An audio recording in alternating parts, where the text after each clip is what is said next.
Okay, I'm gonna get started. I think I'm recording. Can anyone check that? Tell me if they see that.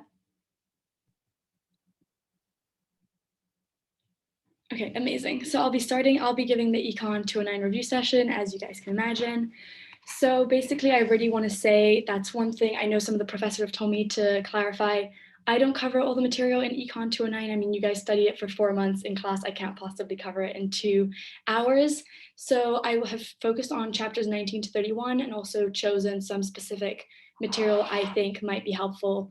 But again, it's really not everything that will be covered in the exam. It also is not an indication of what your exam will focus on. I really have no idea what you will be tested on. So I would just really trust your class notes and the textbook.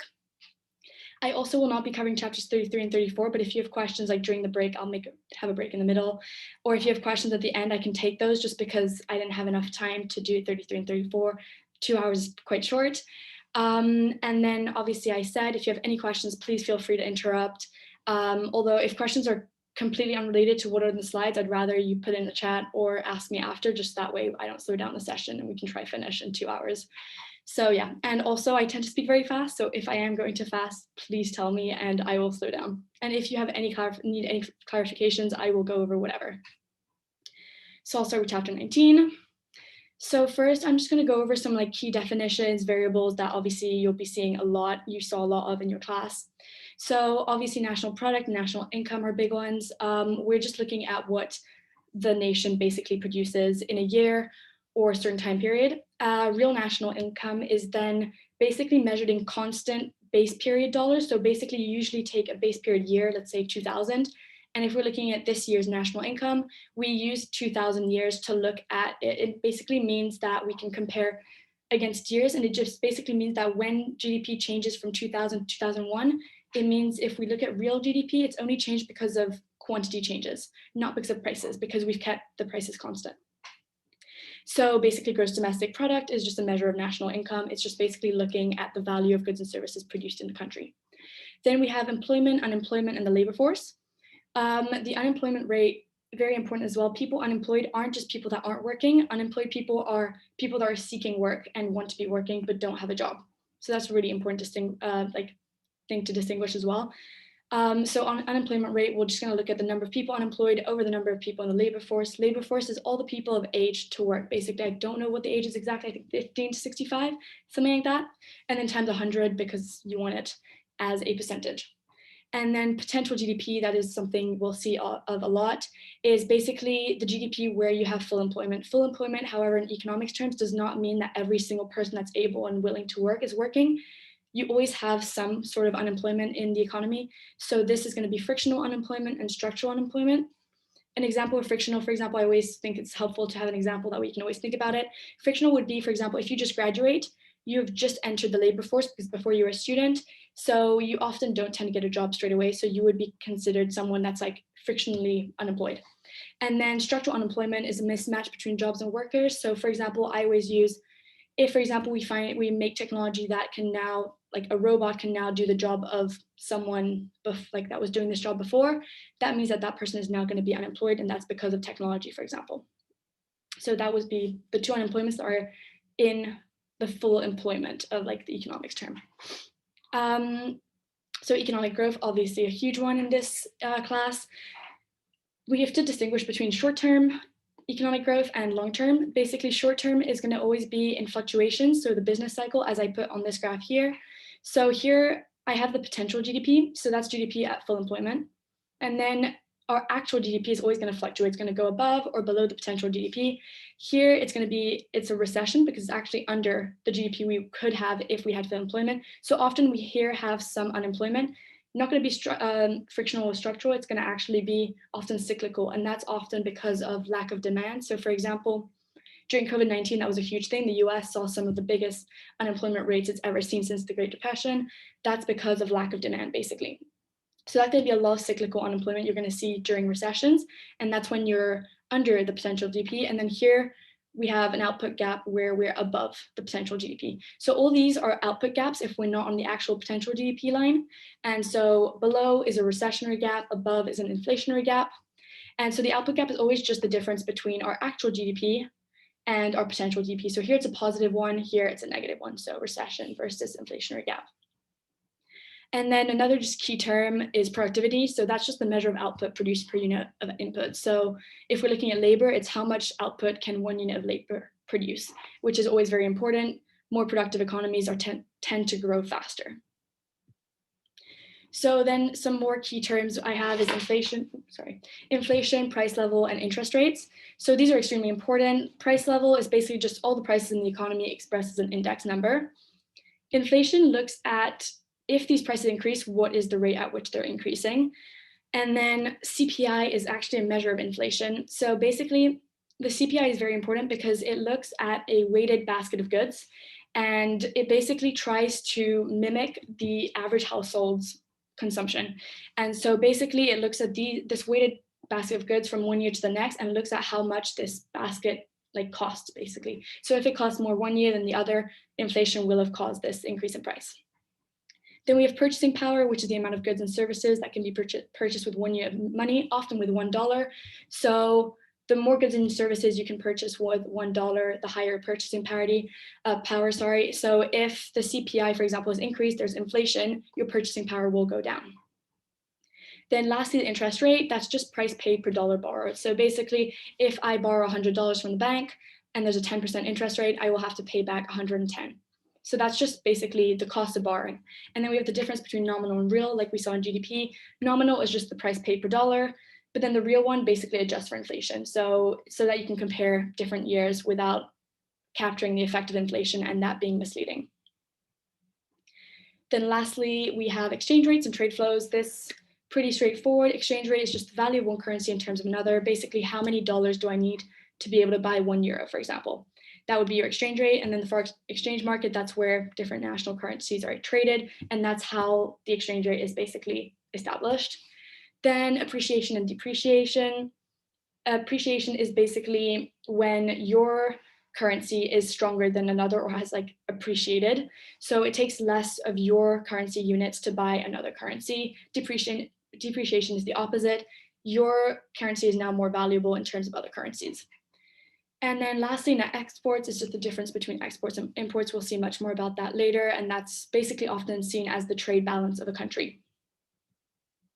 So that's just chapter 19, some key terms that are really important. Chapter 20, now we actually look at national output and value added, how you measure national output. So the whole idea behind this part is that production occurs in stages in an economy. One firm might produce output that is then used as an input by another firm. So here I wrote, is it wrong to estimate the nation's output by adding all the sales of all firms? Yes, because if you're counting the sales of every single firm, a lot of those, some firms will be making the first units of output that are used as intermediary goods to make other goods. And so if you count them at the first firm making it and then count it within the sales of another firm, you'll be double counting it. So that's why we look at value added, which is the sales revenue minus the cost of intermediate goods, because when you take off the cost of intermediate goods, you're taking the value added, but then the cost of the intermediate goods is going to be the value added of the first firm, for example. So it's always still there, but just you don't double count it that way. So doing the sum of all these values will give you a measure of the economy's total output. So that's one way of measuring national output. Then there are basically 3 ways. So 2 other ways are the sum of total flow of expenditure and the sum of total flow of income. And these are all meant to be the same. Sometimes they might not be exactly the same. So often it's adjusted to make them equal, but they're usually very, very close. So the expenditure way is basically just looking at what makes up GDP. So you have consumption, investment, government purchases, and net exports. So that's all things that the economy as a whole, consumers, households, government, that's what we purchase and that's what we spend our money on. So that's an indication of GDP. So you would add all of these up. Net exports is exports minus imports. And then the income way, you would add up all factor incomes here and other claims on value of output. So this is basically just looking at production. What income do we get from this production? So you have factor incomes, the wages and salaries, interest, and business profit. So that's looking at what everyone gets, like the firms and the households. And then you have non-factor payments.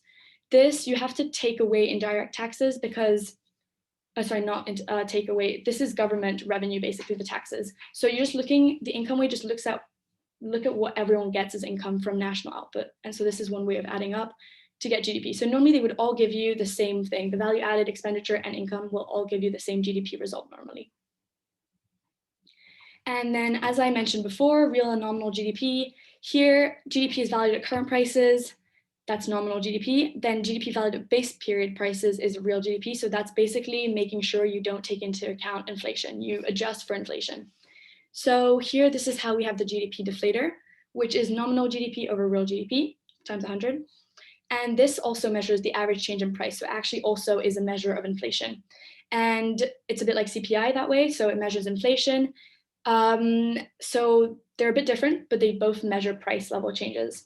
And so basically I say here, if nominal and real GDP change by different amounts over the same year, this means that it's only because prices have changed, because nominal and real GDP would both be counting the same quantity in that same year, but if they're different, it's because of prices. So here, because both GDP deflator and CPI measure price level changes, we just want to differentiate which one looks at what. So we said the CPI looks at a weighted basket of goods, which is meant to represent the average household. That's going to be different to the GDP deflator because the GDP deflator looks at every single thing produced in the country. So it's going to even look at exports, for example, whereas CPI might not have many exports if that's not something, that's obviously not something we can consume as consumers. GDP deflator won't include imports, and if you're a country that exports a lot, you might be importing a lot as well. So CPI might be a bit more representative of the average household and also what kind of price changes an average household is experiencing over a time period. So they both have some good aspects and some bad ones, but they both are very useful to economists. And then importantly, it's really important to remember that GDP doesn't include some things, for example, illegal activities, the underground economy, home production, etc. Those are all very important things still because they are still a use of someone's time. They still produce output, even though this isn't measured. Illegal activities in some countries, illegal activities make up so much of a country's actual output, even though it's not counting in GDP. So that's very misleading. And then home production, for example, it's very interesting to see that restaurants, we count their output as part of GDP. However, the same meal I can make at home won't be put into GDP. So those are some omitted things.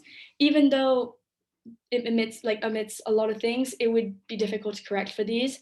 Also, the level of GDP may be inaccurate, but since we're using the same measurement every single year, it's still an indication of GDP changes and the level of economic activity in the country. And then it's also important to have GDP levels to be able to control inflation because those are often due to flows of money payments that we are able to measure. So that is one last slide. Here after we have GDP and living standards. So this is just very important to remember. GDP is basically just gross domestic product. It's a good indication of average material living standards, especially if it's measured per capita, so per person in the country. However, it is just an average. That doesn't really mean that every single person is receiving the same share of the pie. So that might not show all the inequality that actually is happening in the country. And also material living standards aren't the only thing that can be considered well-being. So for example, the fact that you have more money might not mean that you have more access to healthcare. So that's also a big thing to remember. So that's chapter 19 and 20. Those are just kind of basics. We're just going over some things. Now we have 21. So here we start looking at aggregate expenditure. So here you must have seen this. It's consumption, government expenditure, investment, and net exports. Without the subscript A, it's actually what is desired. So considering everyone's constraints, for example, households can only consume with a certain income. This is what they would ideally consume, for example. Then we have autonomous expenditure. This doesn't change systematically with national income. So this just means that it can be an outside shock. For example, a change in production costs would just be something that changes investment expenditure without actually having anything to do with national income straight away. And then induced expenditure is always related to national income. It might be something that's induced. For example, government expenditure, if we decrease government expenditure, it might lead to knock-on effects, and this would be induced expenditure. Then the assumption of the simplest short run macro model that you guys have seen in class is the fact that it's a closed economy with no trade, no government taxes at the beginning when we add those later, and the price level is constant. So as I said, desired consumption expenditure, it's what consumers would ideally consume. So this is always disposable income, because obviously first you have to pay taxes, so it's always what you can consume, like you can use to consume after taxation. Then we have saving, which obviously in our simplified model, you either consume or you save. So whatever you're not consuming, you're saving. So we have a consumption function. This is just the relationship between consumption expenditure and variables that determine it. The ones that determine it are disposable income. If taxes decrease, for example, you're gonna have more disposable income to spend. If your wealth increases, same thing. Interest rates, if interest rates go down, it means your savings are gonna accumulate less interest on them. So it's better to actually just take it out of the bank and consume it. And then expectations about the future. If you have positive expectations about how much income you'll make, maybe you'll spend more. Then we look at average propensity to consume. That's basically just proportion of disposable income that households want to consume. And then the marginal propensity to consume is just how much of one additional dollar you're going to spend on consumption. So if I give you an extra dollar, how much of that $1 are you going to spend on consumption? And the same thing for saving. We look at, if I'm giving you $1 extra, how much will you save? That's the MPS. APS is just how much of your income are you going to save? And since in our economy, we're just consuming or saving, these always have to be equal to 1 in these equations. So MPC and MPS have to equal to 1 because you're going to either consume or save. So here's just a small diagram. It's a bit blurry, sorry. Just showing the consumption and saving functions. Basically, here you see that we have $150 of disposable income. Here is how much consumption we're doing. It's 150, so it's all of it. We're consuming everything. So this has to correspond to 0 saving here. So yeah, those two lines just correspond, each of them, to different levels. And then here, the slope of the consumption function, it's important to remember, is the MPC, which is the fact that basically if I'm here at this point, if my disposable income increases by 1 unit, let's say we're here, this little difference between 150 and 150 whatever will be how much my consumption has changed. So the slope is basically looking at the change in disposable income and the change in consumption. So that's basically what the MPC was. If I'm giving you an extra dollar, how much do you spend on consumption? And that line shows it to you. So the slope is the MPC. So it's important to consider shifts. So the consumption function shifts upwards with an increase in wealth, a decrease in interest rates, and an increase in optimism about the future. I explained those, I'll just say them again. If your wealth increases, you're just gonna have more to spend. So that's why your consumption would increase. So you have a shift upwards of the curve up like this. If you have a decrease in interest rates, your savings are gonna accumulate less interest. So it's actually better to consume than to save. And then an increase in optimism, you could be optimistic about a raise or more income coming in the future. So you might as well consume now as well. And then the saving function shifts downwards. You save less whenever you consume more. So for the exact same reasons, you would save less. And then you can just vice versa. If you change everything, you make the shift of the consumption function downwards. All of these, you just change them, a decrease in wealth and an increase in interest rates. So that's the functions. Then we have desired investment expenditure. So this is how much firms would want to invest considering their constraints. So considering how many profits they make, what their sales are, how many taxes they pay, etc. So it's also one of the most volatile components of GDP, strongly associated with aggregate economic fluctuations. If the economy isn't doing so well, investment is often one of the first things that's going to go down. So the determinants of investment expenditure is going to be the real interest rate. This is very important because investment is correlated with savings. So if a firm is making, has lots of profits, its savings, it's going to use, like its profits, it's going to use to invest. So if it could be accumulating more in a bank, it won't be doing that. And also often to be able to invest, it's going to borrow money from a bank. So the lower the real interest rate, the cheaper it is to borrow. So that's one big thing. If they can borrow very cheaply, they're going to invest a lot. So the lower the interest rate, the more borrowing they'll do and the more investing they'll do. Then the change in the level of sales, that makes sense because the more profits they have, the more they can invest. And then business confidence, if they believe their sales are going to do well, are doing well, they will invest more, especially considering the future. Investment is often something that you invest in now and you'll see the benefits of them much later in the future. So you have to have confidence in your business in the future. And then overall, the aggregate expenditure function in the simplest macro model that you look at the very beginning, it's just AE equals consumption plus investment. So that's in the absence of government and trade. So here I just put a consumption function and then an investment one. So because we know AE is just C plus I, if we just add these two functions, it just makes this. And the slope of the AE function is the marginal propensity to spend, because you're spending on investment and consumption. So it's just the marginal propensity to spend, and it's Z. And this is the change in AE over the change in Y. So your aggregate function is just how much more you're going to spend, and the change in Y is the national income. So if you're given an extra unit of income, how much are you going to spend? And that's just Z. And so in the simple model of this chapter, marginal propensity to spend is also MPC, because consumption is the only kind of expenditure that is assumed to vary with national income in the very, very simple model. So here, when we look at equilibrium national income, if actual income is lower than desired output will rise to be able to reach this equilibrium here. And then if actual income is much higher than desired aggregate expenditure, production will fall. This is all to reach an equilibrium where in the corner you can see that AE is equal to Y, which is the actual output. So the black line is where you want to be. So the intersection of the two is E0, which is the optimal point. So you have the 2 arrows to show that if actual income is higher, you're going to decrease production. So only when Y equals Y0 will the economy be in equilibrium, which is at point E0. Next, we have changes in equilibrium national income. So parallel shift of the AE function. This could be due to many reasons. AE we saw is C plus I. So if household wealth increases or firms have expectations of higher sales, this means that they will increase expenditure C or increase expenditure I. This will increase AE at each level of national income. So this means a parallel shift up, which you can see here. And this is why we go from E0 to E1.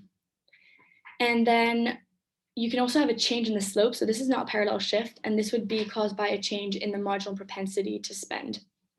So these are not the same, because this one here at every single level of national income, you have a shift, whereas here it's only at certain levels that you'll have a bigger shift and then a smaller shift here.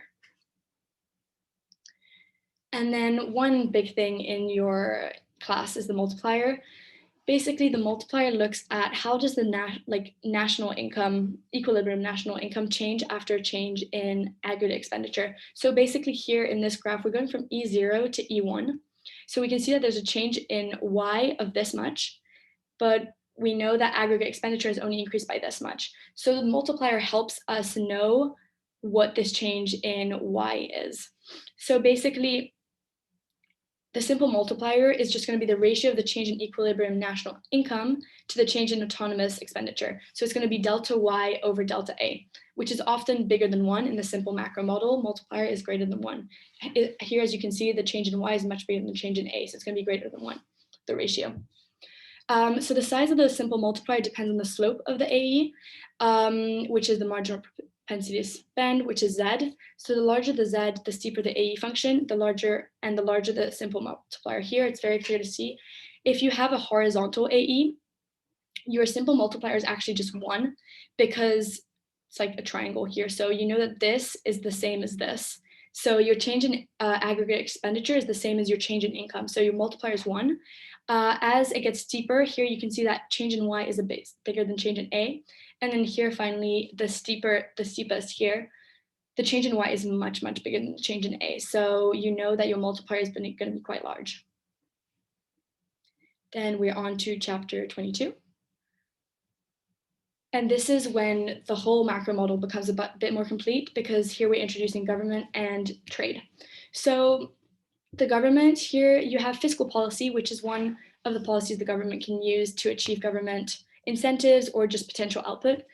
I've always been taught to remember fiscal policy as gin and tonic. You can remember it however you want. It's just basically using government taxation and government spending. So G and T. Government purchases are G, and they're part of AE. So whenever these change, they're considered autonomous because they're part of the formula of aggregate expenditure. So they're going to automatically increase national income, and they are separate to national income in a way. So if you change them, you can change G alone without affecting national income, and then it will affect national income in a way. And then you have net tax revenue, which is the total tax revenue minus transfer payments. So this is looking at the fact that obviously the government's getting revenue from all the people in the country. However, it is also spending on the country, for example, through unemployment benefits or childcare support or whatever. So the net tax revenue is this revenue minus the transfer payments. And here, T will enter the AE function indirectly because T is actually not a part of the AE function. Only C, G, I, and net exports are part of it. T will actually indirectly affect consumption or investment, for example. For example, if taxation increases, it will decrease consumption because people have less disposable income to spend, and same for investors. So budget balance, this is a very easy part. This just budget balance is the difference between total government revenue and expenditure. So just T minus G, basically how much is the government spending as much as it's getting in revenue, or is it not at all? So when revenues are bigger than purchases, government has a budget surplus, this is great. When purchases are greater than revenues, government has a budget deficit, not so good, can be good sometimes. When net revenues equal purchases, the government has a balanced budget, which is great as well. Most countries actually have a huge deficit, so it's also not too bad either. So we're also introducing foreign trade to this model. So if we just look at net exports, first, exports depend on spending decisions made by foreign households and firms. So it's not exactly in the control of the country always. It's often foreign consumers that are going to affect export demand.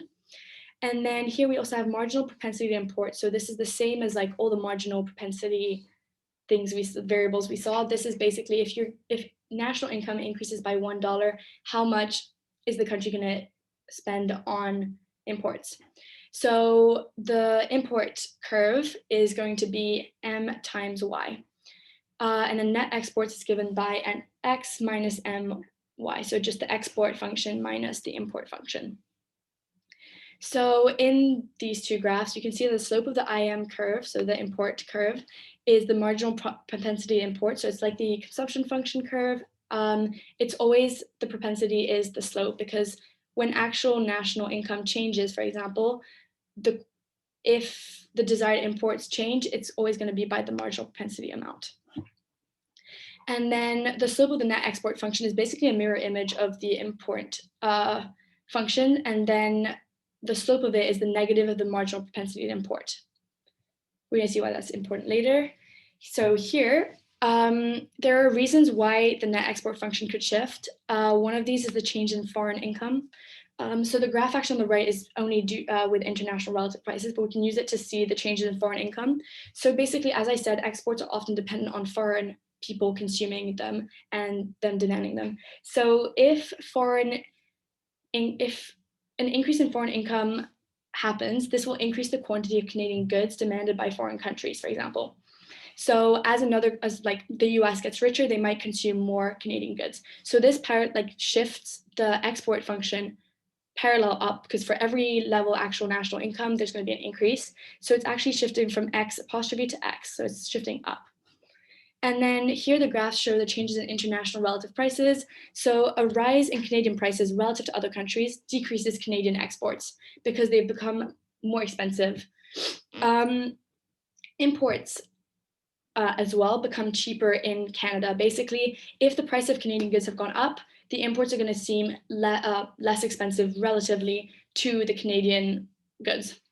So this will mean that the export function will shift downwards since people want exports less. And it also means that the marginal propensity to spend on imports is going to rise because imports are relatively cheaper now. So it's going to mean that the import function shifts, rotates. And this means that the net export function will also rotate. It won't do a perfect parallel shift because the marginal propensity that has changed. So it's the slope that has changed, not the whole function. So then here we have equilibrium national income. So since we're adding taxes to the consumption function, we see that YD, which is disposable income, is total income minus taxation. So here in an example, I just put if tax is equal to 0.1 of income, then your disposable income is only now 0.9, so 90% of your income, because you've given 10% to taxation to the government. So here I have a consumption function. Here you can see that here you always know that the coefficient in front of YD is the MPC. It's going to be your slope. So here the MPC out of disposable income is 0.8. Your propensity to consume is 0.8. So you're going to consume 80% of an extra dollar, for example. And then here we now can replace, we know what YD is 0.9Y, so you can replace it here, which means you get this new consumption function for national income.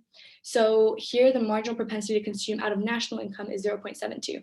So here the presence of taxes basically means that the MPC out of national income is smaller than the MPC out of disposable income.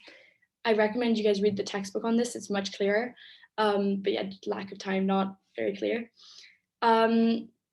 So here's one quite important part as well. It's basically before we introduced government and net exports, our AE function before was just consumption plus investment. So the slope of the AE function was just the marginal propensity to spend out of national income, which was just Z, which was equal to MPC. So this meant that our simple multiplier that I told you about, the change in Y over change in A, was simply this easy looking formula. However, now because we've introduced the government and trade, it means that now the simple multiplier is a bit more complicated. But it's still a formula that you guys can just write down, open book exams, you guys can just have it ready. So here it's because essentially the spending does not only go towards consumption, it goes towards imports, taxes, consumption, etc. And this has to be accounted for in the simple multiplier. So I just gave a little example here. If you're given the numbers for the MPC, the taxes, and the marginal propensity to import, you can very easily calculate the simple multiplier from a change in aggregate expenditure. So I told you guys that fiscal policy was changes in government spending or taxation. This is often used to stabilize the economy by governments. It's designed to reduce the economy's cyclical fluctuations. For example, if there's an output gap, for example, an inflationary one or a recessionary output gap, and stabilize national income. Two fiscal policies I told you is taxation and government purchases. So a reduction in taxation or an increase in government spending shifts the AE curve upwards.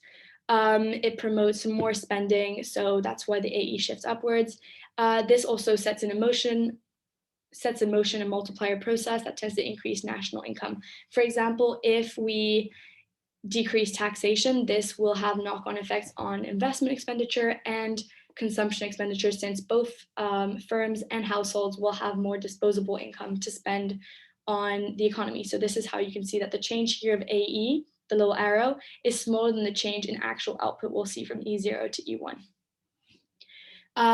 So this is how I said that the change in equilibrium income equals the change in government here times the simple multiplier. So to be able to find the difference between Y0 and Y1, you'd be multiplying this by the simple multiplier. That's exactly the same as the simple multiplier being equal to this change divided by this change. So you just rearrange the formula and that's how you'd find it. You just multiply it by the simple multiplier to find this difference. So chapter 23, sorry. This is what I find much more interesting. I hope you guys too. The very beginning chapters aren't the funnest. So the demand side of the economy is basically aggregate demand. So here we're just looking at demand in an economy. So the aggregate demand curve looks at combinations of real GDP and the price level, which makes desired expenditure equal to actual national income. So you're basically always in an equilibrium where your desired aggregate expenditure is equal to your national income, if that makes sense. So these are all equilibrium points. And so along this AD curve is all the points where when real GDP equals Y2, it has to be equal to P2 here. So changing the price level causes a movement along the AD curve. So that's like you'll have seen in ECON 208 or just in general on graphs. If there's a change in an axis, x-axis or y-axis, it's always going to be a movement along the curve, not a shift. A shift only occurs when at every single price level, for example, output changes. Here, because you're changing price, it's not true that every price the output changes. Just at that specific price, for example, output has increased or here decreased. So always remember, if real GDP changes or price level changes, it's movements along the curve. So shifts in AD occur when aggregate expenditure has increased. So this is a shift outwards. It would be going that way. So that could be due to, for example, consumption increasing. So here we can see it here. This would be a shift like this. So here we can look at the simple multiplier and shifts in the AD curve. The simple multiplier basically measures the horizontal shift in the AD curve. I don't know if you guys can see this. Basically, the horizontal shift really shows the full real GDP change. So the simple multiplier tries to see what this change is. How much did output increase by, basically? So the size of the horizontal shift is going to be this increase in expenditure that we see here times the simple multiplier. So an increase in autonomous expenditure shifts AE from AE0 to AE1 and shifts the AD right. So this is just two graphs to show how they're equal. Often we're just going to see this graph in the future. But basically we know that if there's a positive shift, a positive shock to AD, it's going to increase it to the right like this. So now we look at the supply side of the economy. This is aggregate supply. So the aggregate supply looks at the relationship between price level and the quantity of aggregate output supplied. So essentially it's positively sloped up. At a higher price, all firms in the economy are more willing and able to supply output. So this is why at the highest prices, the output is going to be the highest. Shifts in the AS curve caused by exogenous forces are called exogenous supply shocks. For example, again, price changing would only be movements along the curve like this. So an exogenous supply shock could be an increase in factor prices. For example, if the minimum wage is suddenly set much higher in a country, every single firm will have to pay their workers more. So that would mean that production costs rise for everyone in the economy. So all firms would be experiencing a factor price shock, and then AS would decrease, so shift left. So less output is produced in the whole economy, if that makes sense. So then we just have macroeconomic equilibrium. That occurs when AD equals AS, like in Econ 208 when you saw just demand equals supply. So our equilibrium is just E0 here when both are equal. So changes in the macroeconomic equilibrium happen when there are shocks to AD or AS. These shocks are labeled positive if they increase real GDP, negative if they decrease real GDP. So the focus is always on real GDP, basically. So here, aggregate demand shocks. These can happen already. First, always remember when AD increases, it's going to increase both price and output. So basically they increase in the same direction. They change in the same direction. So if AD decreases, it's going to decrease price and decrease output. Then when the AS is positively sloped, it means that the change in AD no longer is the horizontal, like the change, in real GDP is no longer the horizontal difference. As you can see here, now the actual change in real output is just this difference here, the delta Y here. So basically it just means that part of the expansionary impact on AD is dissipated by a rise in the price level. So if an AD shock leads to a change in the price level, the change in real GDP will be less than what is predicted by the simple multiplier. And then here, as you can see on this graph, the steeper the AS, the smaller the change in real GDP. Here you can see that from AD4 to AD5, the change in real GDP is tiny and the price change is much, much bigger than here, for example. Then we have aggregate supply shocks. So here AS shifts change price and Y in opposite directions. So an AS shift to the left will decrease real output but increase price. So they're just different, but you just have to remember, honestly, the easiest to just draw the curves out. You'll always be able to get it right that way. Here, a negative supply shock shifts the AS curve leftward and increases production costs. This could be due to production cost increase. As I said, wage increase means every single firm in the economy has to pay more to their workers, which will decrease output in the whole economy. So that's how you would see AS0 going to AS1 and then leading to this new equilibrium. It's also important to remember that many economic events cause both AD and AS to change in the same economy. Basically, the effect on real GDP is often ambiguous and just depends on the relative importance of the two effects, but it's often very hard to know exactly what the two effects are and how important they both are. So here we're at chapter 24. Yes, so here, these are the three macroeconomic states that are really important to remember. The short run, here, basically factor prices are exogenous, technology and factor supplies are constant. So Y star is your potential output, which is where you have full employment. this doesn't change basically. So you'll have output gaps where your actual GDP is lower or higher than this potential output, but the potential output doesn't change. Then you have adjustment of factor prices. This is the second state. Here, when you have output gaps, whether they be recessionary or inflationary, you're going to have factor prices that adjust to them. For example, if you have an inflationary gap, that's often going to put pressure on prices.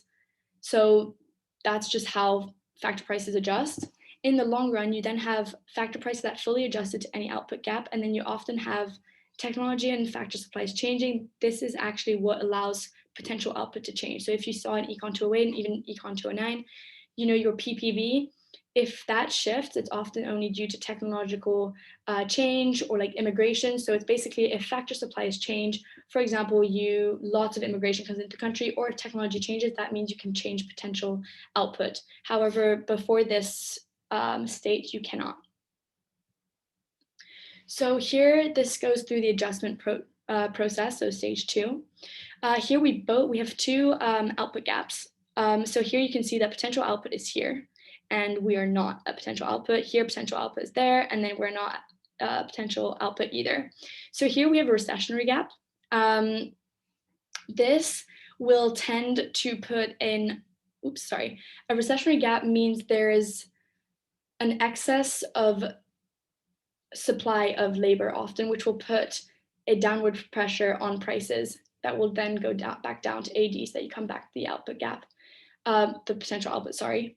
And then here an inflationary output gap means that you're often way higher than your GDP potential. So here you often have an excess of demand for labor. So this will put an upwards pressure on labor prices to go up. And this is often when you'll shift here this way, back to the potential output. So this slide goes over this in more detail, the factor price and the output gap. So when you have output above potential, so you have an inflationary gap, firms are producing beyond their normal capacity output. There's high profits and excess demand for factor inputs, like I said. So here workers have a considerable bargaining power. So there's an upward pressure on wages because they're in much demand. So firms can also afford to pay higher wages. So that's how I showed here.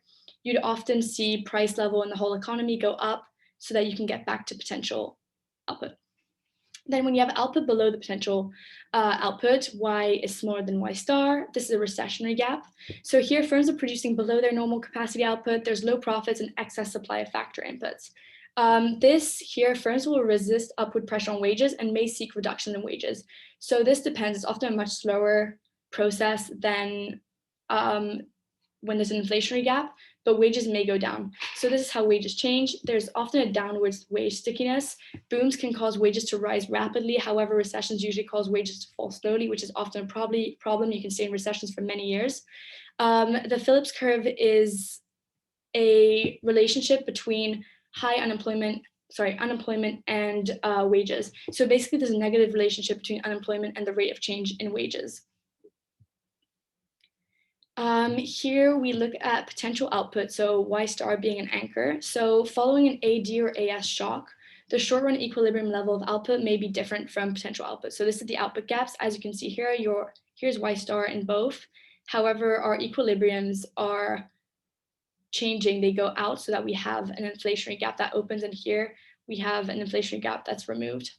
So any output gap causes wages and other factor prices to adjust, which eventually brings the equilibrium level of output back to potential. So this is how the potential output is seen as an anchor, because whatever happens, recessionary or an inflationary gap, you're often going to go back to the potential GDP, which is seen as anchor. So sometimes the price changes, but the real GDP level will often always go back to potential output in our models. So this is just an illustration of the negative AD shock. Here you have AD going from AD0 to AD1. This basically opens a recessionary gap since we go from E0 to E1. Basically at this level, there's an excess supply, an excess supply of labor and basically a recession. So this is going to put downward pressure on factor prices, whether they be labor or anything else, which will eventually eliminate our recessionary gap going from E1 to E2. So this is how you see that our Y star is always going to come back to it. But for example, we started at E0. Now the price level in the economy is much lower. So this is one of the changes that often happens. And then same thing for negative AS shocks. This could be, for example, if wages decrease in the country, everyone can supply more, so AS shifts outwards. In this case, this is solving our recessionary gap that was here. So that is just how that's just how AS shocks and AD shocks can help each other. Here we look at the long run equilibrium. So I was saying that basically in the long run, that's when potential output can grow. So in the economy in the long run, this is when the adjustment process is complete. So there's no longer an output gap.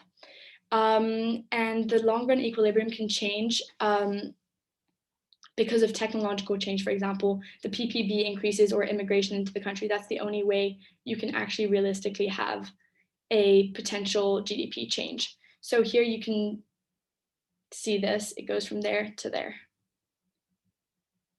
And then lastly, fiscal policy here, changing taxes or government purchases to shift AD. This is basically because government taxation is the fiscal policy, they often tackle AD. So a reduction in taxes or an increase in government purchases will shift AD to the right, which will increase GDP. Whereas an increase in taxes or a decrease in government purchases will instead shift AD to the left, which is a decrease in real GDP. The AS, here we have real GDP that is lower than our potential GDP. So we're having a recessionary gap. So an AS shift through falling factor prices happens here. So we go back to the potential GDP. And then we can also have an AD shift. So one of the ways is falling factor prices that can solve a recessionary gap. But this is where a country may use fiscal policy instead, because if factor prices don't change, we saw that there's a downward stickiness to wages. Instead, a country can implement fiscal policy to promote AD. For example, it can increase government spending or decrease taxes. And this is how, from our recessionary gap here, we actually end up going towards up the AS through a shift in AD. So both can work. The AS is more of a natural phenomenon, and you have to rely on it to work. Whereas here, it's just the government deciding to do something and shifting AD. Here again, we have an inflationary gap. So I said that often in an inflationary gap, you have an excess demand of of labor. So that's how wages can go up because firms can afford to pay them more and laborers have more market power. So this is how an AS shift can go up since market prices start putting upward pressure on prices. This is how you can close an inflationary gap. However, again, that's relying on AS forces. This is how fiscal policy can solve it in a different way. We start here at E0 and we implement fiscal policy, for example, an increase in taxes or a decrease in government policy to close this inflationary gap. So here we see a shift of AD inwards and a movement along the AS curve down to E2. I'll give you guys a 5-minute break because I realize I'm talking a lot and it's just a lot of material. So I'm going to stop for a minute and then we just have like half the chapters left. So if you guys want to just come back in 5 minutes, so at 57 past, that'd be perfect. And if you have any questions, you can ask them to me now as well.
Okay, I think I'll restart. If you guys are ready, tell me if you're not. I'm gonna try to keep it as short as possible. 2 hours is extremely long.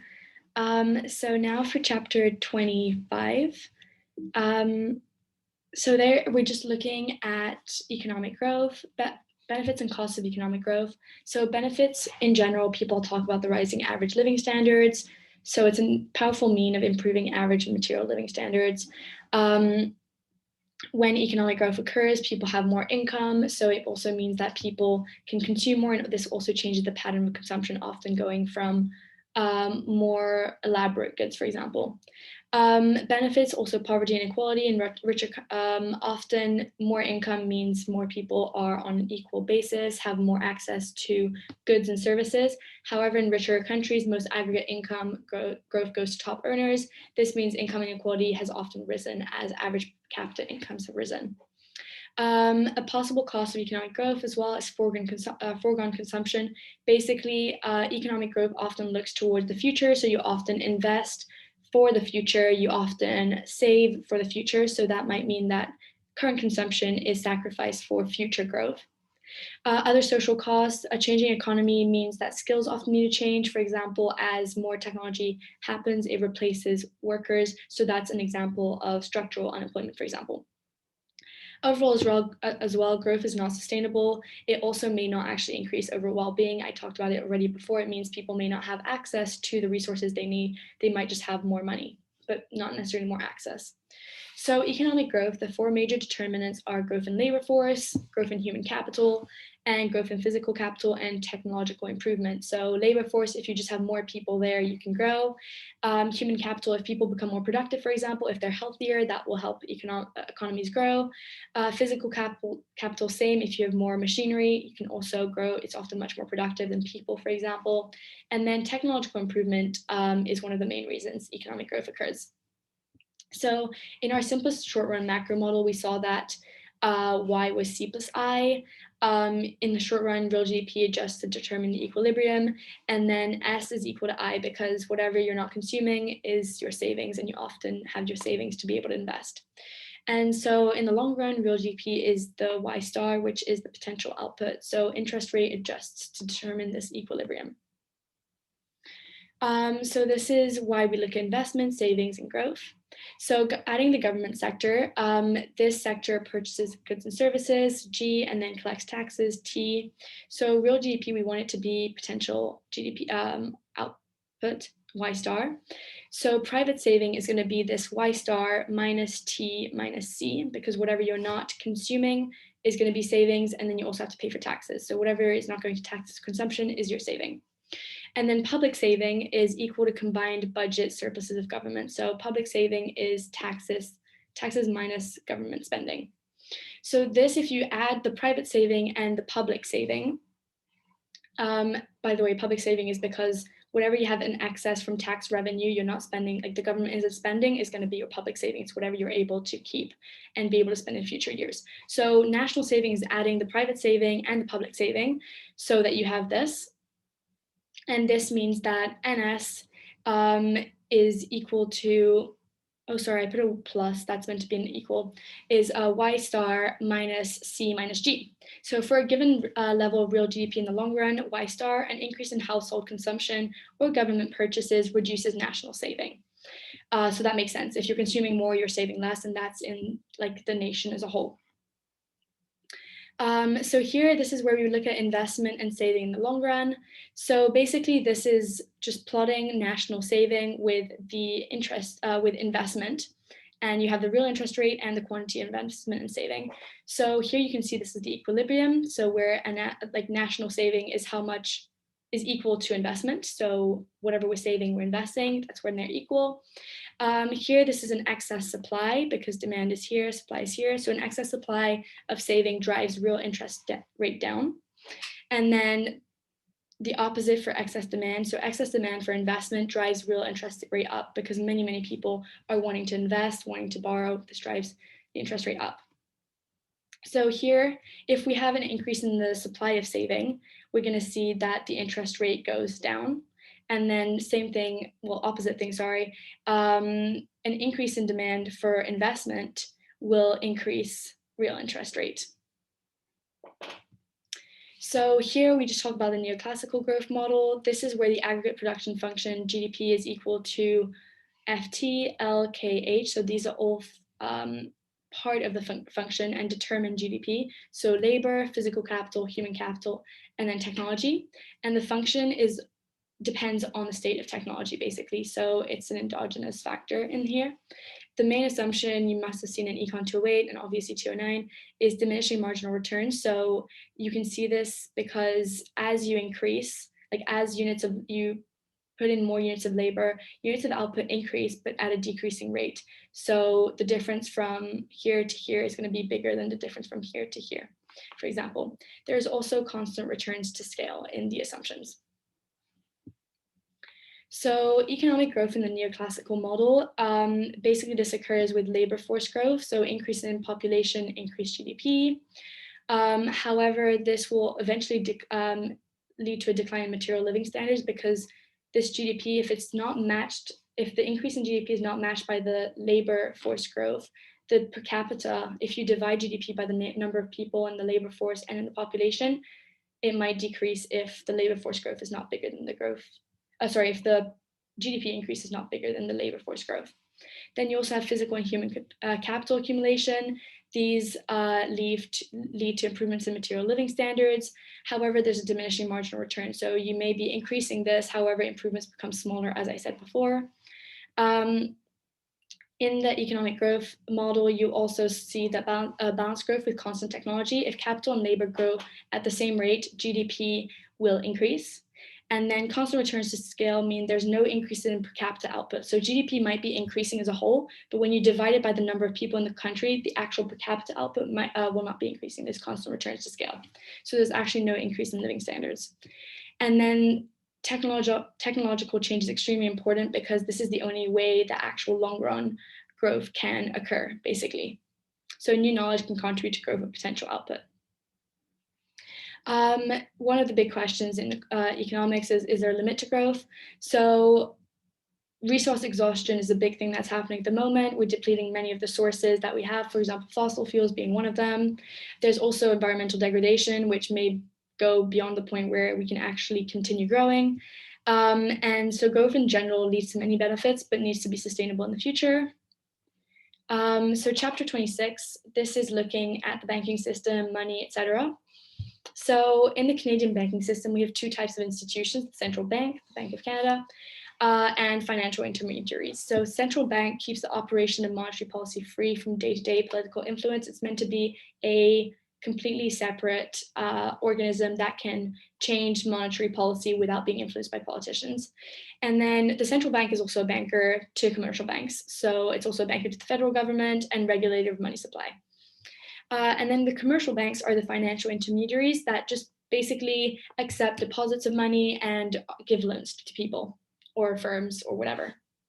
They're privately owned, profit-seeking institutions, provide financial services, deposits, and loans, and then they're just basically essential intermediaries in the credit market. So here we're going to look at the creation of deposit money. So deposit money is the money held by the public in the form of deposits with commercial banks. So when you go to put $200 in the bank, that's basically deposit money. So there's several assumptions in the creation of deposit money. There's the same target reserve ratio. Here, this is the fraction of deposits that the bank ideally wants to hold as reserves. So basically when a bank gets money, it's often going to keep, let's say, 20% as reserve ratio. 20% as a reserve ratio. It's going to keep 20% and then it's going to loan out the rest of the 80% to other people, other banks. Then here, another assumption is the banks can only invest in one kind of asset, which is loans. And then there's no cash drain, which means that there's a fixed amount of currency in circulation. So this is just assumptions of the model. So basically this model says that if V is the target reserve ratio, a new deposit to the banking system will increase the total amount of deposits by 1 over V times the new deposit. So basically it's the fact that when you deposit money, banks, the fact that they keep a certain target reserve ratio and then loan more out means that actually you're creating deposit money. And I'll show you in a table after what I mean exactly. So with no cash drain from the banking system, a banking system with a target reserve ratio of V can change its deposits by 1 over V times any change in reserves. So basically you can see this here. If initially there is a new deposit of $100 in the bank, it's going to keep $20 as reserves, and then it's going to make loans out to people, or one loan or whatever, of $80, and it's going to give this to another bank. And so another bank is going to receive this $80 as a deposit, and then they're going to keep another 20% and then loan out 80% of it. And this occurs over and over again, to the point where actually it turns out that deposits rise by, deposits rise by 1 over V, which is 0.2 in this case. V is the ratio, so they're keeping 20% in the bank each time. So 1 over 0.2 is 5 times the initial deposit. So here, this is what you see here. The total for the banking system is 500, when initially it was given 100. So that's just basically the creation of deposit money, and that's how it happens. So basically here it's important to remember that deposit creation does not happen automatically, depends on the decision of bankers, depends on the how much they keep in the bank and how much they loan out. Also, if bankers do not choose to lend excess reserves, there will be no deposit expansion. So if every time they just keep the 100% in the bank, you're not going to be creating deposit money. And then cash drain, we assumed there wasn't any cash drain, but if there is, if people decide to hold an amount of cash equal to a fixed fraction of their bank deposits, any multiple expansion of bank deposits will be accompanied by a cash drain. So some fraction of the new deposits will be added to cash held by public. So it's the fact that out of deposits that the bank gets, they make a loan of 80%. If some of these people keep this money as cash just in circulation and don't actually put it back into a bank for banks then reloan out, you're not going to get the same amount of deposit money created. So this is another formula with a new cash deposit. Then here, talking about money supply. The money supply is basically the total quantity of money that is in the economy at any time. So this includes currency and bank deposits. Two commonly used measures of money in Canada are the M2 and the M2 plus. Those aren't the most important part of the class, but they're just the two measures of money. And then on to chapter 27 to look at more about money in the banking system. So one really important thing to know with money and interest rates is the fact that present value is basically, often interest rate wise, if you're putting money in a bank, you're gonna get an interest rate on it. And the thing is, often that's going to be in the future. So it's very important to know what that future stream of income or whatever actually is in present value terms. So that's what the present value looks at. It's what future payments actually mean in present value dollar terms or whatever currency. So here, this is the formula for it. You have R1, which is the amount we receive 1 year from now. And then I is the annual interest rate. So for example, if you have a sequence of future payments, this is the formula you'd be using. So I'll supply this with like an example so you guys will understand more. So present value of any bond that promises one or more future payments is negatively related to the market interest rate. You can see this because as the interest rate increases, your present value decreases. So the present value of a bond, it's basically what someone is willing to pay now to own future stream of payments. So the equilibrium market price of any bond is equal to the present value of the income stream it produces, because it's important. Like the market price, you can't have a market price that you don't know. You have to be able to put it in some current, like kind of like now terms to be able to actually have it on the market and know the price of it. So that's how you need a present value to be able to discount its value. So an example, so if we're looking at a 3-year bond, which promises to repay face value of $1,000 in 3 years, however, this bond will also pay 10% of $100 at the end of each of the 3 years. So basically, we also know that the market interest rate is 7%. This basically means that you're basically going to get 10% of $100. You're going to get 10%, which is $100 at the end of each year. So this is how you discount it. You basically do this at the end of 1 year is what you're going to get is this. At the end of the second year is this year. The 2 and the 3 are basically what the years are. And then at the end of the third year, it's 1,100 here, because basically you're also going to get the face value of 1,000. And the thing is, you have to discount the face value after the third year, not in every single year, because you're only getting that face value after the third year. So you need to discount it for the interest rate after 3 years. So this is basically how you would do it. And then you have the same example. If the interest rate is 9, you can see that basically a higher interest rate lowers this number. So basically, the higher the interest rate, the lower the present value of any stream of payments. So as I said, an increase in the market interest rate leads to a fall in the price of any given bond. A bond is a financial investment for a purchaser. So the cost of the investment is basically the price of the bond, which is the present value of the future streams. So basically, the return on investment is whatever future payments you're going to get. So the increase in market interest rate reduces bond prices and increases bond yields. So they basically move together because you're going to get more in the future, but like present value terms, you're not actually going to get, it's a reduced price. So the bond riskiness is like the fact that an increase in the riskiness of any bond leads to a decline in expected present value and price. The lower bond price implies a higher bond yield. So basically, because you're able to buy it cheaper, you're going to yield more later. So here, this is where we look at money demand. So money demand is the amount of money that everyone wants to hold at any time. So basically, how much money does the economy want? Determinants of money demand are the interest rate, real GDP, and price level. Demand for money is negatively related to the interest rate because basically an increase in interest rate increases the opportunity cost of holding money. Because if there's an increase in interest rate, you could be putting in the bank and just saving, getting more. So you actually want less money. The demand for money is positively related to real GDP. So an increase in real GDP increases the volume of transactions and increases the demand for money. If there are more transactions occurring, you want to be making more transactions, you need more money for this. Then the demand for money is positively related to price level.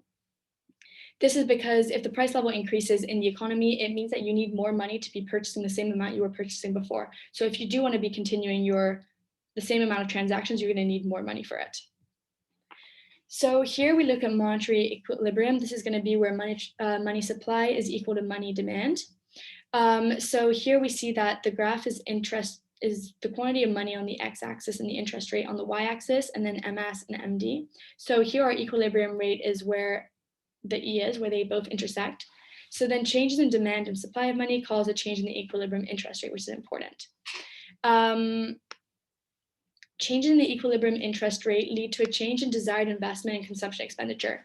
So as I've already mentioned, the interest rate is extremely important in knowing how much firms and consumers are going to want to borrow and save. So if there's a change in equilibrium interest rate, it's going to lead to, for example, if there's an increase in interest rates, it's going to lead to a decrease in investment because it's much more costly to borrow money. So for example, a change in desired AE leads to a shift in the AD curve and to short-run changes in real GDP and price level, which in turn affects money demand. So here, for example, you can just see an increase in the supply of money will make interest rate go down. This means that the cost of borrowing is much cheaper, which means investment is going to increase, which actually increases demand for money, if that makes sense. Because interest rate is lower, it means it's much more cheap to consume and to invest. So people are going to need more money, which increases MD. Here we're going to look at the effects on desired investment and AD. So as I said, the change in equilibrium interest rate changes desired investment and consumption. The change in desired AE shifts the AD curve. So here we're looking at a shift in money supply, which changes desired investment expenditure by this much, A to B, which is represented in AD shifts. As I mentioned before, like we looked at before, the AD shifts. If investment increases, it's part of AD, C plus G plus I plus NX. So it's going to increase AD here, which basically will in turn mean that money demand is going to increase. So basically, it's the fact that by increasing money supply, it shows that monetary policy is able to induce short-run changes in real GDP, which is like fiscal policy. So basically, the government is often going to use fiscal policy or monetary policy to achieve whatever output they want. So for example, here we've increased output from Y0 to Y1. So if that's something the government might want, they might do it through monetary policy. So here just goes over the monetary transmission mechanism I mentioned. So here, if we have an increase in the supply of money, this means that there's an excess supply of money, which puts a downward pressure on the equilibrium interest rate, which in turn, because the equilibrium interest rate is much lower, means borrowing is much cheaper for firms. This means there's an increase in desired investment expenditure, an upward shift in the AE, which is a rightward shift of the AD curve, which increases output. That just basically shows how monetary policy can affect output in the end. And this is a very similar one. This is the exact same as I just said. So this is also an effect on exports. If you're interested in seeing, it's also in your textbook. So that's good to look at. So here, this is just a little explanation of the slope of the AD curve. So there's two reasons for the negative slope of the AD curve. This is the wealth effect. So if the price level is much, much lower, it means people technically have more wealth since the price is lower and they can consume much more. So that would explain why at lower price levels, the AD curve is much lower on the x-axis. So there's much more real output being demanded. There's also the substitution effect between domestic and foreign goods. As the price level decreases, it means that relative to foreign goods, like nation-made goods, are much cheaper. So that's how output will be much, much more demanded at the lower end of the demand curve. And then the third effect operates through interest rates. For example, a rise in the price level raises the money value of transaction and leads to an increase in the demand for money. So for a given supply of money, increase in money demand raises the equilibrium interest rate, which reduces desired investment expenditure. So at higher levels, you have less demanded output, basically. So those are just reasons why the slope of the AD curve is as it is, downward sloping like this.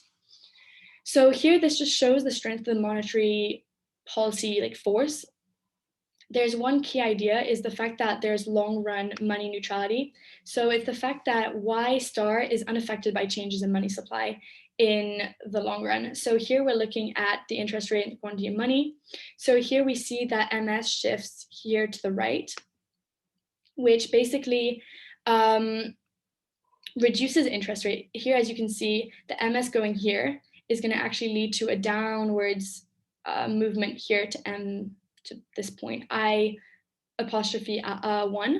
So this reduces interest rates, which stimulates AD, as you can see down on the lower graph. The real GDP and price level increase. So that means that the demand for money increases, and this is how we go from this point up here. Then here our output is higher than the Y star, as you can see in the lower graph. And this means that the AS shifts upwards because there's a pressure for factor prices to increase. And this is how we get back to Y is equal to Y star and price level P2. And at this higher price level in the economy, you have an increased demand for money. Since everything is much more expensive, you need more money. And so this is how eventually you go from E1 to E2. So basically, it just kind of shows that even though there's a money supply increase, which shows how we can go down here and then up twice, actually in the lower graph, we can see that this just means we go up from E0 to E1, and then we go back to E2. So price level definitely has changed in the economy, but actually this hasn't led to a change in output. So this is basically the strength of the monetary force. It means that there's long run money neutrality. So Y star is unaffected by changes in money supply. So this is one quite big theory. There's also in your textbook and in your class notes, there's two thoughts, the Keynesians and the monetarists. So monetarists basically believe that monetary policy is very effective. They believe that the MD curve is relatively steep, as you can see here, and that the ID curve is relatively flat. So investment demand is quite flat. This means that monetary policy is very effective in changing output. So as you can see, it changes investment by quite a lot. Whereas Keynesians believe that monetary policy is not very effective. The MD curve is quite flat. And so this change in money supply actually leads to a much smaller change in investment here. However, empirical research has shown that money demand is relatively insensitive to changes in the interest rate. So the MD curve is actually quite steep. So changes in the money supply cause relatively large changes in interest rates and then ultimately affect investment demand quite a lot. So on to chapter 8, we're getting closer to the end. So here we're looking at the Bank of Canada particularly and monetary policy. So basically a bank, like a central bank, can basically use monetary policy like fiscal policy to influence output. So it can do this by influencing money supply or the interest rate. However, both cannot be targeted at the same time. So here in the graph, we can see that you can change the interest rate by changing money supply, so shifting it outwards, basically just supplying more money. This changes the interest rate from E0 to E1. Or you can set a different interest rate, a lower one. So this would shift interest rate from here to here. So there's not actually a curve here. You're just basically setting an interest rate. And this forces your new equilibrium to be here at a lower interest rate of I1. And so your quantity of money has increased, but through an interest rate change, not a direct money supply change. So the Bank of Canada actually targets the interest rate and not the money supply, and this is for several reasons. Basically, the Bank of Canada, as we saw, the process of deposit expansion actually is through commercial banks. So the Bank of Canada can't control this. So to not have to deal with the whole uncertainty of the process of deposit expansion, they decide to not target the money supply in this way. There's also uncertainty about the slope of the MD curve and the position of the MD curve. So they're unsure about the change in interest rate that would actually follow a change in money supply. So if I go back to the two graphs we saw, would the change in money supply or interest rate actually be very big like here, or would it be much smaller like here? So because of these uncertainties, they choose to target the interest rate. This is because the Bank of Canada can actually control the interest rate. They can just set it and that's their choice. And the bank can also easily communicate the interest rate policy it wants. So one thing we look at is the overnight interest rate. So the overnight interest rate is basically the interest rate that commercial banks charge one another for overnight loans. So it's market determined and fluctuates daily. So by influencing the overnight interest rate, the Bank of Canada also influences long-term interest rate, because this overnight interest rate is extremely important for commercial banks and for firms and for households to deal with economic activity. So the bank establishes a target for overnight interest rate and announces this target 8 times per year. So by doing this, they also actually announce a bank rate, which is 0.25 percentage points higher than their target rate. And so the bank promises to lend at the bank rate, which is a bit higher than their target. And the bank also offers to borrow from commercial banks and pay interest rate 0.25 percentage points lower. So they'd be paying an interest rate back on their loans a bit lower than the target. So this basically ensures that the actual overnight interest rate stays within the 0.5 percentage point range centered around the target rate. And this basically happens because if the bank announces a target of 2%, the bank is then willing to lend to commercial banks at 2.25%, and is willing to pay 1.75% on any deposit it receives from commercial banks.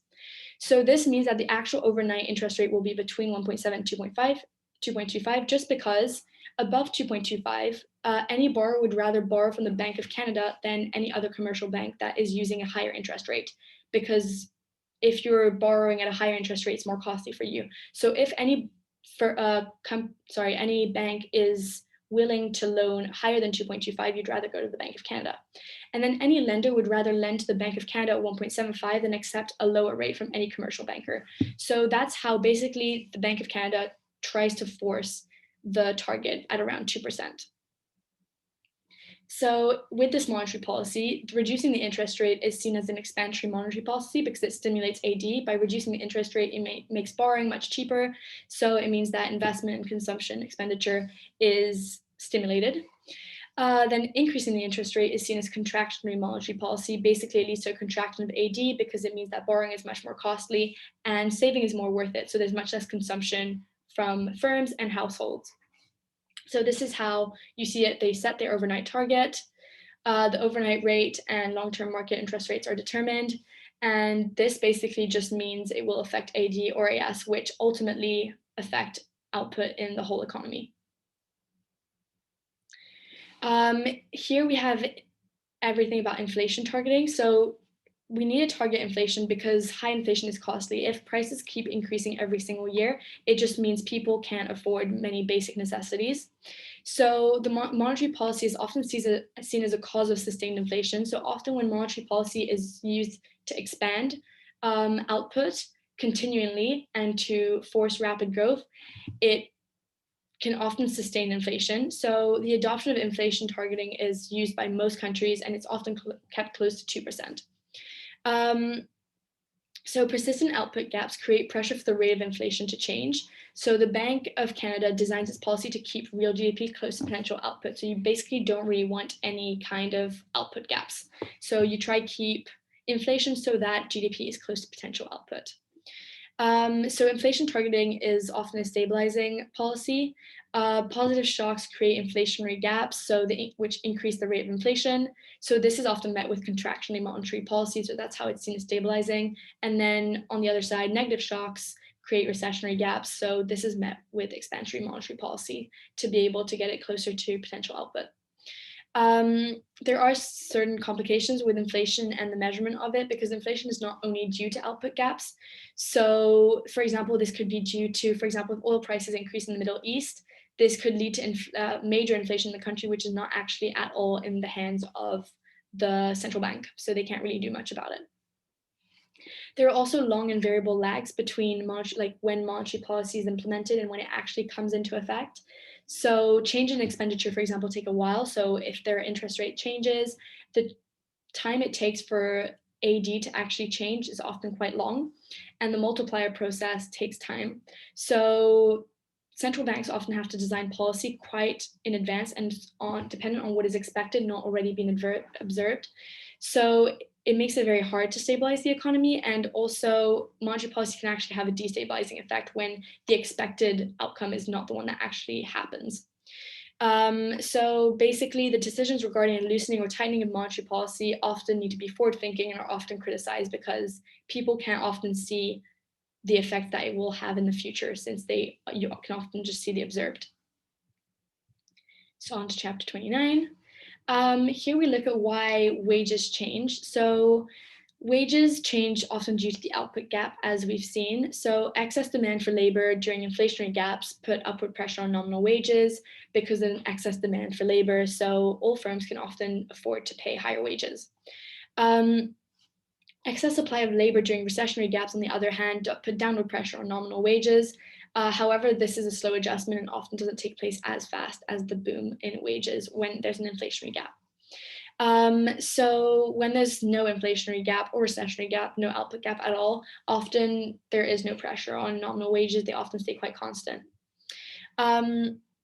There's another force happening that affects wages, and this is the expectation of some inflation, which creates pressure for nominal wages to rise. So it's basically to keep real wages constant, because you know that when there's inflation, it means that real prices are going to be affected, since real prices take into account inflation. So to be able to keep real wages constant, you need nominal wages to increase at the same rate as the inflation. So this is how the change in money wages actually caused by the output gap effect, but also the expectational effect. So if there's an expectation of inflation, there's going to be an upwards pressure on wages. So the net effect of the two macro forces acting on wages, the output gap and the inflation expectation, determines what happens to the AS curve, essentially. So this is how constant inflation basically can happen. So inflation and monetary policy can sometimes be unchanged for several years. So the expected rate of inflation will tend to equal the actual rate of inflation.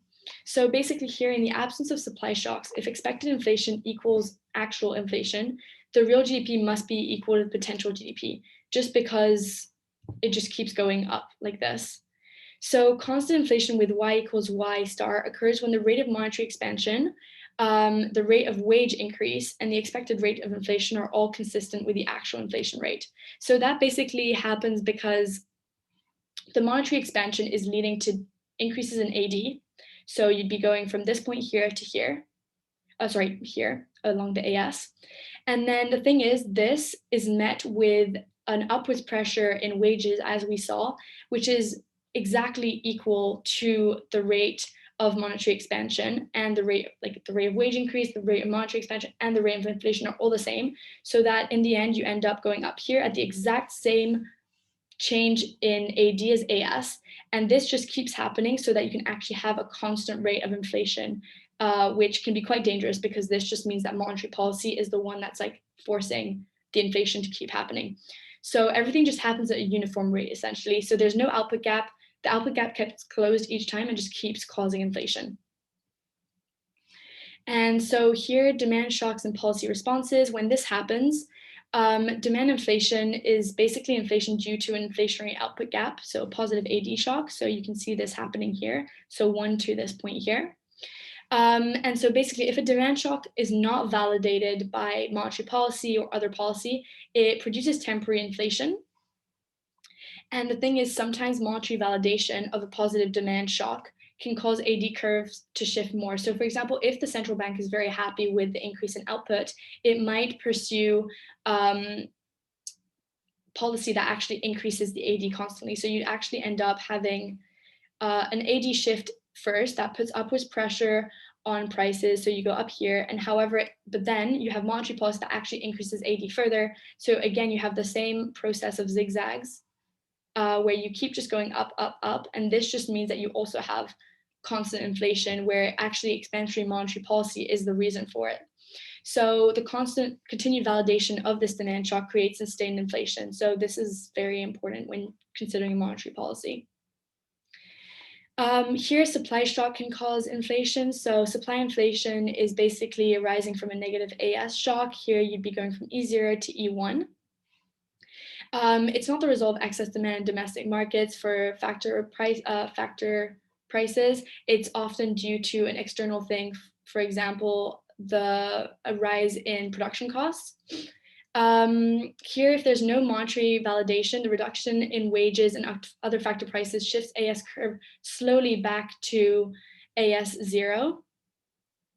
However, this might take a while. So going back down might take a while. So with monetary validation, if you're here, there might be an AD shift, which would actually, again, lead to more inflation. So this is just showing how monetary policy can actually cause inflation and more inflation. So here, again, just saying again, inflation is a monetary phenomenon. The causes of inflation are often anything that shifts the AD right or anything that shifts the AS up or left.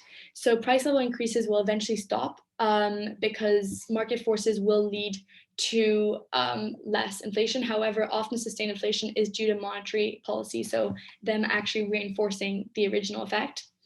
Accelerating inflation then is when you maintain output above the potential output. The persistent inflationary gap will cause inflation to accelerate, like we saw. So that it's because there's downward pressure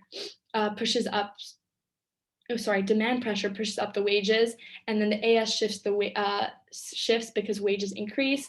And then when there's been sustained inflation, there's also the fact that people expect it to continue. So this output gap and expectational effect means the AS curve continues to shift, like we saw in the previous graph. So basically, there's many consequences of inflation. The short run, the demand inflation leads to an increase in real GDP above potential level, which can be good if it's controlled.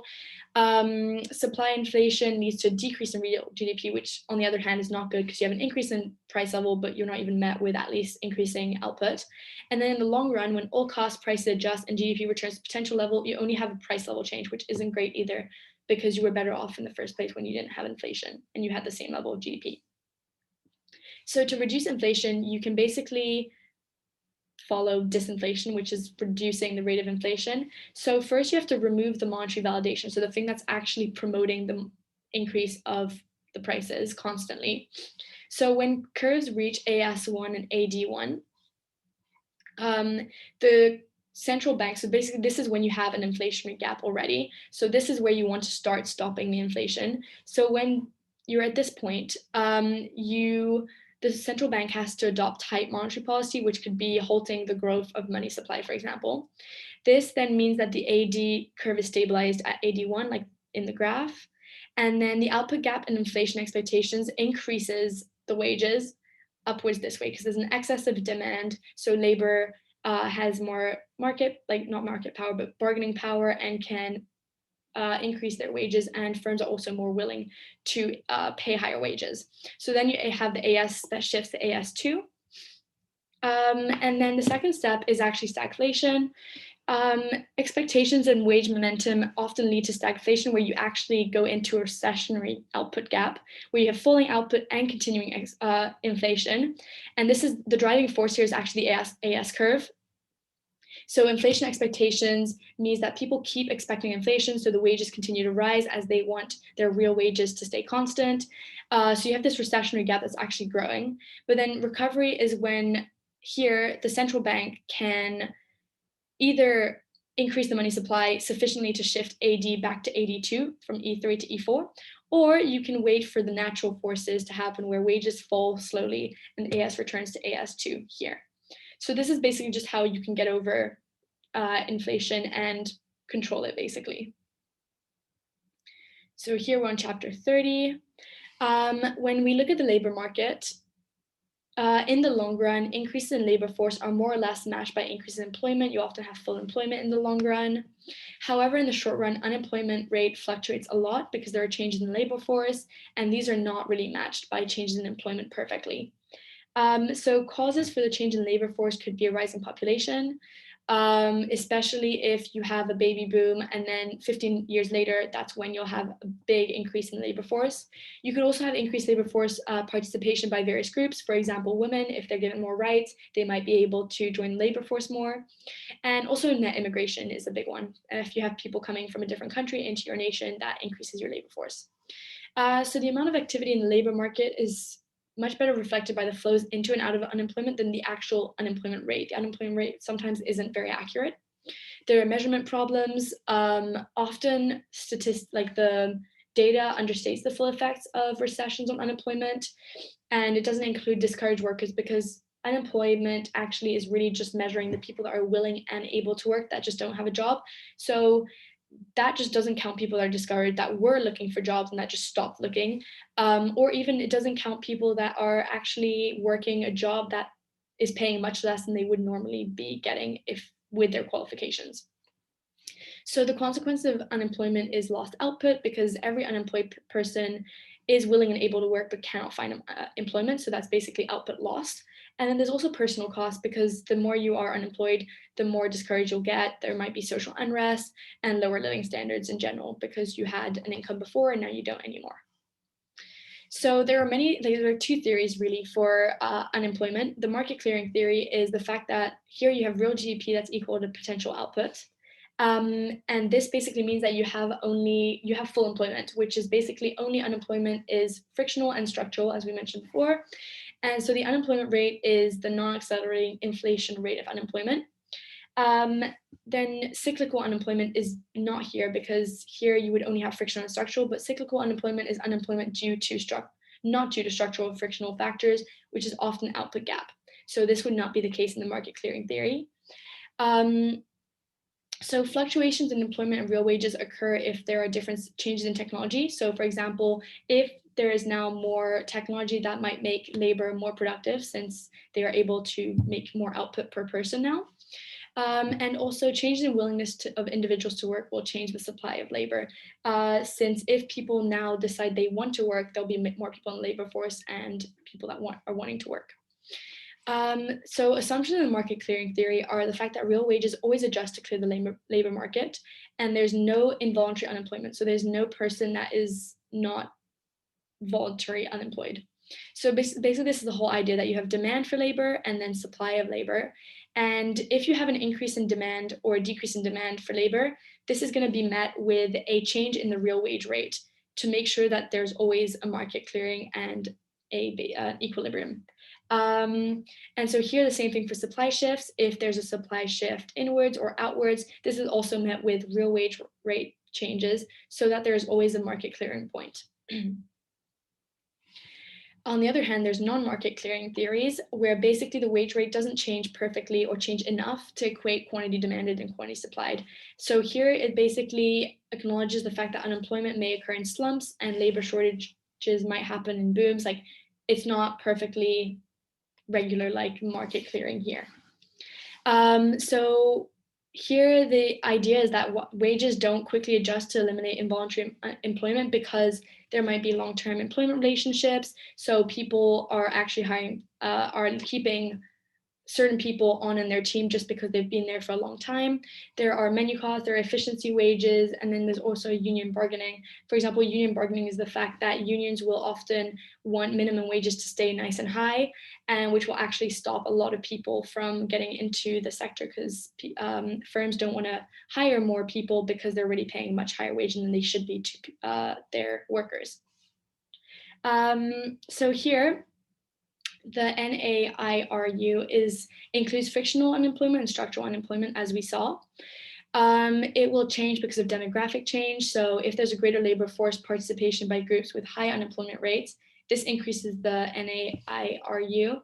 So for example, if there is a big portion of the population who in graduate school did not learn certain skills that are now necessary, this might represent a big portion of the group that does not have the necessary skills. So they would count as structural unemployed. There's also the lagged effect. So basically the fact that recession causes a significant group to not find jobs easily. And they are also slower to acquire important skills. You also have globalization and structural change. If there's more technology or your economy is geared towards producing different output than it used to, many people might not be skilled enough to produce a certain output. And then any policy that reduces labor market flexibility is likely to increase the NAIRU because it will increase structural frictional unemployment.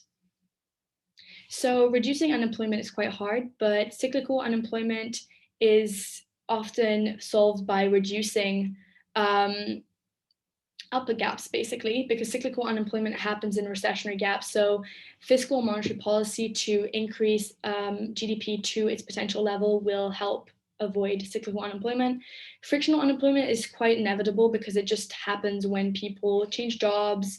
However, employment insurance helps people keep a decent standard of living while they look for new jobs. Then structural unemployment is often driven by technological change, so is often also likely to increase in the future as technology changes or demands and output in general just changes. So the two approaches are resist change by keeping your traditional way of producing output, or assist adjustment by providing skill training to help people adjust to new ways of working. So this is actually the last chapter, chapter 31. Here we look at the government's budget constraint. So government expenditures must be financed by income or borrowing, basically. So G has to be equal to T, tax revenue and borrowing. So government expenditure, they spend it on the purchase of goods and services for the economy, or they actually also have to spend it on interest payments. So when the government borrows, it has to pay back this debt, basically, which is the interest rate times its debt. So obviously when you're borrowing, you have to pay interest on it. So you have interest on your debt. So the net tax revenue is T. So the budget constraint is then government purchases G plus this debt service payment. And this has to be equal to tax revenue, which is used to fund all of this, plus borrowing if borrowing is needed. So here are debts and deficits. A budget deficit we saw was an excess of government revenue over tax revenues, government expenditure over tax revenues. So the annual deficit is basically the amount borrowed by the government during the year. It's basically how much the government is spending on top of what it's actually receiving. So how much does it have to borrow? So the budget deficit is this. As you can see, it's what it's spending its money on minus tax revenue. Whatever's left over is what it still needs to be able to fund this whole government expenditure. And then you have the primary budget deficit is actually the total budget deficit minus debt service payments. You're basically ignoring the fact that the government has debt, and you're just looking at, in the current period, the government has to purchase stuff and it receives tax revenue in the current period. How much is government expenditure over or under tax revenue? So you're not really looking at like basically how does tax revenue, how can it cover government's current program spending, ignoring debt service payments. So for a given set of expenditure and taxation policies, budget deficit rises as real GDP falls and falls as real GDP rises. Basically, as real GDP rises, you're going to be able to get more tax, and that's how the budget deficit would fall. So here's a function for the budget deficit. as a function of real GDP. There's a negative relationship, as I mentioned before. And then fiscal policy determines the position of the budget, obviously, because fiscal policy is government expenditure and taxation. So those are the two things that determine the budget deficit. And so changes in real GDP cause movements along this budget deficit curve. So here, real GDP would cause a budget balance. So here, expansionary fiscal policy increases spending and reduces net taxes, which is going to cause an upward shift in the budget deficit, which means that the budget deficit is going to be greater. Contractionary fiscal policy will cause a downward shift in this function. Here we look at the fact that there's structural and cyclical budget deficits. The actual budget deficit is both structural and cyclical deficit. The structural deficit is the amount of deficit due to underlying structural fiscal policy. Is the fiscal policy actually causing deficits or surpluses? Then the cyclical deficit is actually due to output gaps. So when the real GDP is equal to the potential output, Y star, there's no cyclical component to budget deficit, basically. Whatever deficit there is structural deficit due to fiscal policy. So recessionary gaps is when there might be some cyclical deficit, and then during inflationary gaps as well. So changes in the stance of fiscal policy are best identified by the resulting change in the structural budget deficit, because this is when there will be no cyclical deficit. They'll just be structural. So that's how you can see what the stance of fiscal policy is. So here we look at debt dynamics. We actually relate the government budget deficit to the change in the debt to GDP ratio. So how much is debt compared to GDP, basically. So this is the change in D, the debt to GDP ratio. And this is a function of government primary budget deficit as a percentage of GDP, the real interest rate, and the growth of real GDP. So basically here in this equation, you can see that if R is greater than G, the debt to GDP ratio increases.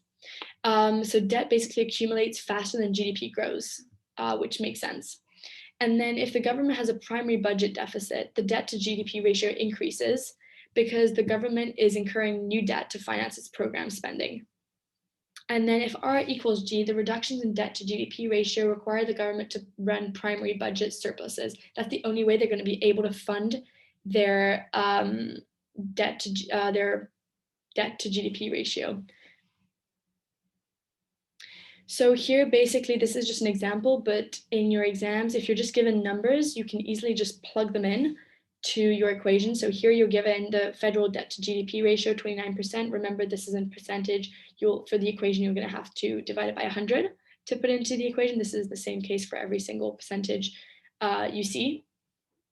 And so here you have every single number. You can just literally plug them into this equation, and this is where you see that the percentage change in debt to GDP ratio is positive. So you're getting more debt as a to GDP ratio.